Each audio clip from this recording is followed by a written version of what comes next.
Effectivement, je suis venu sur instruction du président de la République le rencontrer, puisqu'il a vraiment un souci par rapport au comportement des différents députés provinciaux.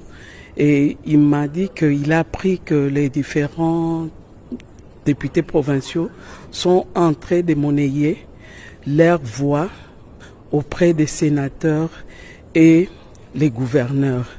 Il m'a demandé d'instruire et d'échanger avec le procureur général près des cassations pour qu'il puisse instruire les différents procureurs généraux d'attirer leur attention sur cette corruption qui ne dit pas son nom et que les services seront derrière ces députés provinciaux, celui qu'on va attraper en train de monnayer.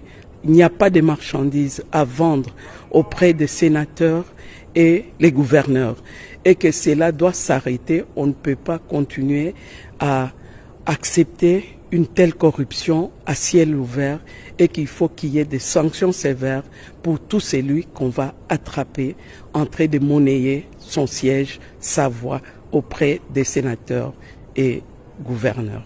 Excellence, c'est une pratique qui a pratiquement pris de l'ancrage dans le pays depuis le début des élections. C'est ce que les gens déplorent, le monnayage des voix au niveau des sénatoriales. Est-ce que vous pensez que vous allez réussir cette mission vous confiée par le chef de l'État? Quelles sont vos stratégies? C'est à la justice de le faire et les services de sécurité.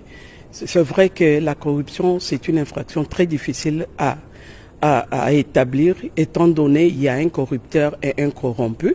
Mais nous disons que ça sera vraiment dommage que cela continue. Il faut qu'on s'arrête un jour et que celui qu'on va attraper ne pourra tirer que les conséquences de son comportement.